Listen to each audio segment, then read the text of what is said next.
تو میں تو یہی تو پکار رہا ہوں، میں یہی تو کہتا پھر رہا ہوں، یعنی میں سے مراد ہم سب ہم یہی تو کہہ رہے ہیں۔ ہر جگہ ایک ہی آواز ہے کہ میرٹ پہ تقرریاں ہونی چاہیے، میرٹ پہ داخلے ہونے چاہیے، میرٹ پہ تبادلے ہونے چاہیے، میرٹ پر پارٹی ٹکٹس ملنے چاہیے۔ ہم بھی تو مجلس اسی لیے کرتے ہیں کہ میرٹ پہ نبی کے بعد ماننا چاہیے۔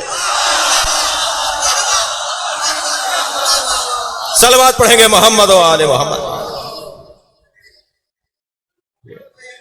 جی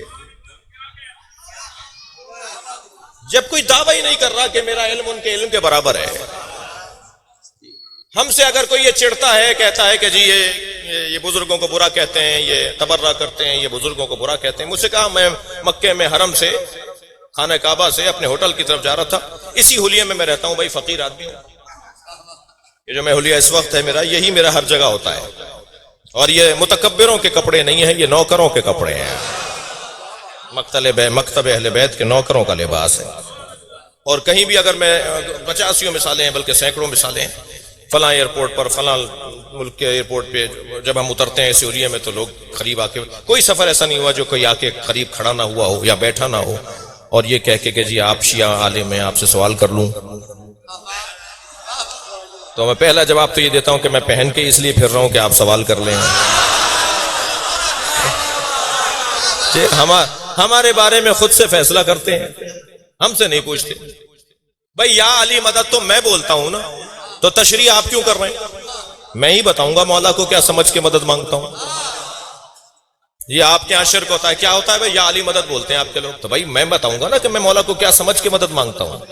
آپ تو نہیں بتائیں گے، آپ تو بول ہی نہیں رہے۔ میں جن سے کہہ رہا ہوں جی میں مولا کو اللہ سمجھ کے مدد نہیں مانگتا۔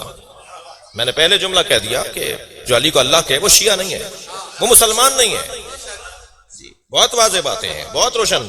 تشیع کی ترکیب، تشیع کے عقائد بنانے کی ضرورت نہیں ہے، ہماری عقائد بنے ہوئے ہیں، ائمہ سے بنے ہوئے ہیں۔ ہم مولا علی کو اللہ نہیں، رب نہیں، ہم مولا علی کو اللہ کا ولی خاص مانتے ہیں،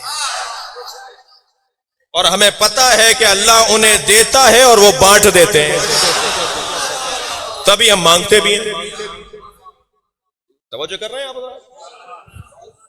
تو یہ جو شیعہ سے شیعہ ویسے تو آپ ہم سے پوچھیں نا، ہم ہمارے بارے میں ہم تشریح کریں گے کہ ہم کیا کہتے ہیں کیا نہیں کہتے۔ دقت ہے آپ کی؟ ہم یہ کہتے ہیں کہ ان سے زیادہ قابل لوگ نہیں ہیں، ان سے زیادہ قابل لوگ نہیں ہیں۔ اور آپ ڈاکٹر کو دکھانے جائیں تو 4 آدمیوں سے پوچھتے ہیں کہ کس کو دکھاؤں، جو سب سے زیادہ بہتر لگتا ہے اس کو دکھاتے ہیں۔ انجینئر آپ کو سب سے اچھا چاہیے، وکیل آپ کو سب سے اچھا چاہیے، مستری آپ کو سب سے اچھا چاہیے، مکینک سب سے اچھا چاہیے۔ یہ دین اتنا مظلوم کیوں ہے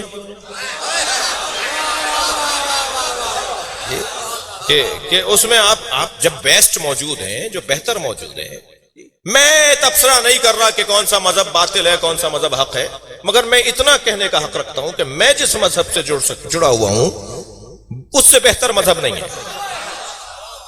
بھائی مجھے حق ہے نا میں اپنے مذہب کا دفاع کروں، جی مجھے میرا حق ہے نا، اس ممبر کی ذمہ داریاں ہیں نا۔ میں نے اس مجلس میں کہا کہ صاحب مجھے صبح کراچی جانا ہے اور کل دوپہر کو پھر مثلاً قتال پور میں آ کے مجلس پڑھنی ہے۔ صبح کراچی میں مجھے 10 بجے کام ہے اور پھر 4 بجے اور 2 بجے مجھے قتال پور میں مجلس پڑھنی ہے، کوئی میری مدد کرے، مجھے پہنچائے، مجھے واپس لے آئے۔ ابھی ہم یہ کہہ کے مجلس سے جا کر ایک جگہ بیٹھے تو ہمارے میزبانوں نے کہا کہ جی ایک چاہنے والا آیا ہے، وہ کہتا ہے جی میں یہ خدمت کرنے کو تیار ہوں۔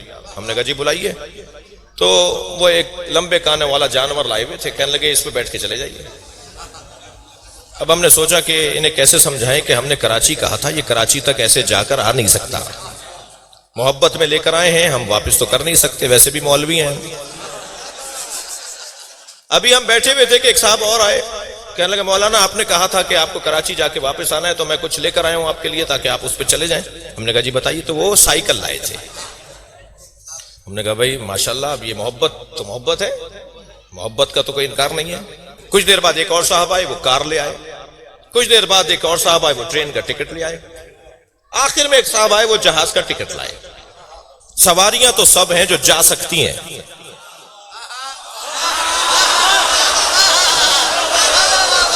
مگر میں کون سی کا انتخاب کروں گا؟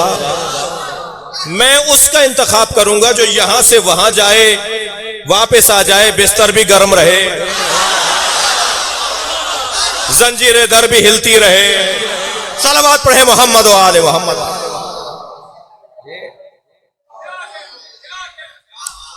مجھے وہ پیشوا چاہیے، مجھے وہ پیشوا چاہیے جن کی رسائی وہاں تک ہو.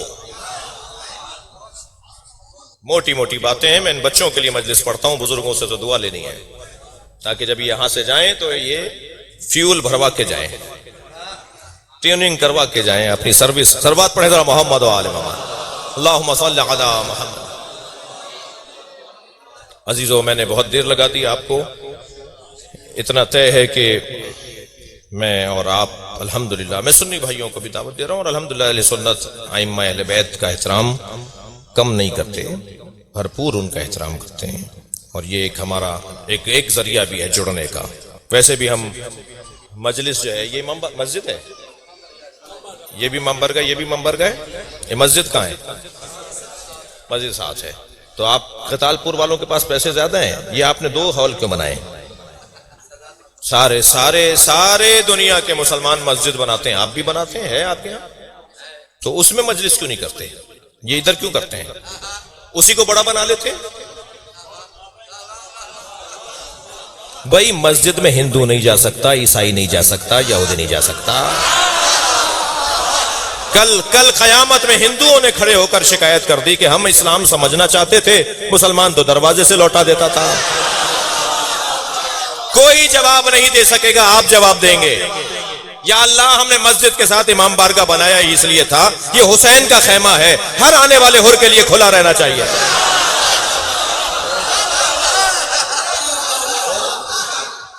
کسی پر یہاں سب آ سکتے ہیں، یہاں سب آ سکتے ہیں بھائی، کسی پر کوئی پابندی نہیں ہے. یہ امام حسین کا خیمہ ہے. مگر عزادارو، میں بولتا رہوں گا، آپ سنتے رہیں گے. 365 آیات کی تفسیر تو میں 365 دنوں میں بھی نہیں کر سکتا، جو صرف مولا علی کی شان میں ہے. عالم اہل سنت علامہ حسکانی نے 3 جلدوں میں ان 365 آیتوں کو ایک جگہ کیا ہے، سنی عالم نے، اور کارنامہ ان کا ہے. علامہ حسکانی شواہد التنزیل کتاب کا نام بتا رہا ہوں، مؤلف ہیں علامہ حسکانی. 3 جلدوں میں انہوں نے وہ ساری آیات اہل سنت کے طرق روایات کے مطابق، جو روایت کرنے کے طریقے ہیں نا، راویوں کا ذکر ہے، ان سے انہوں نے کہا ہے کہ یہ اہل سنت کے مکتب کے مطابق یہ 365 آیتیں علی کے شان میں ہیں. جی، کسی صحابی کے بارے میں، سارے صحابیوں کے بارے میں اتنی فضیلتیں نہیں آئیں جتنے اکیلے علی کے بارے میں آئی ہیں. یہ علماء اہل سنت کے نظریات ہیں. تو میں تو 365 دنوں میں بھی ایک آیت پر بھی غور کروں گا تو 365 سال ختم ہو جائے گا، علی کا ذکر ختم نہیں ہوگا.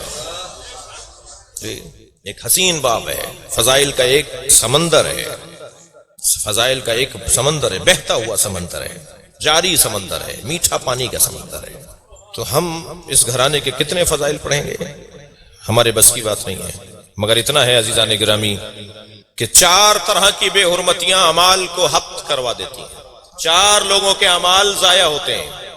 سب سے پہلا، جو نبی کی توہین کرتا ہو، جو نبی کی بے حرمتی کرے اس کے اعمال حبط ہیں. دوسرا، جو قرآن کی توہین کرتا ہو. ہمارے گھروں میں قرآن کی بے حرمتی اگر خدا نخواستہ ہو رہی ہو، نہیں مولانا ہم نے تو اتنے اونچا رکھا ہوا ہے، کوئی بے حرمتی ہوتی نہیں ہے، ہمارا ہاتھ ہی نہیں جاتا، یہ خود بھی بے حرمتی ہے، یہ خود ہی بے حرمتی ہے، یہ قرآن تک ہاتھ ہی نہیں جاتا.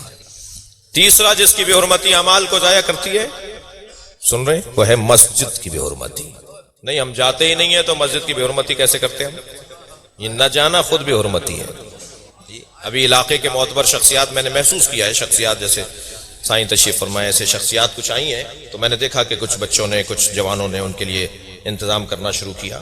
اگر انہیں نظر انداز کر دیں گے نا آپ تو بے حرمتی شمار کی جائے گی. جو ان کے چاہنے والے ہیں، جو ان کے متعلقین ہیں، وہ کہیں گے دیکھیں وہ گئے تھے، خیال نہیں کیا آپ نے. تو خیال نہ کرنا بھی تو بے حرمتی ہے. مسجد میں نہ جانا بھی تو مسجد کی بے حرمتی ہے. مسجد کی ٹوٹی ٹوٹی ہوئی ہے، میرے گھر کی تو نہیں ٹوٹی. مسجد میں جالے لگے ہوئے ہیں، میرے گھر میں تو جالے نہیں لگے. مسجد کے کارپیٹ پہ مٹی بھر گئی ہے، میرے گھر کے کارپیٹ تو روزانہ صاف ہوتا ہے. یہ خود بے حرمتی ہے مسجد کی جو اعمال کو ضائع کروائے گی. اور چوتھی بے حرمتی جو اعمال کو حبط کرواتی ہے وہ ہے والدین کی بے حرمتی.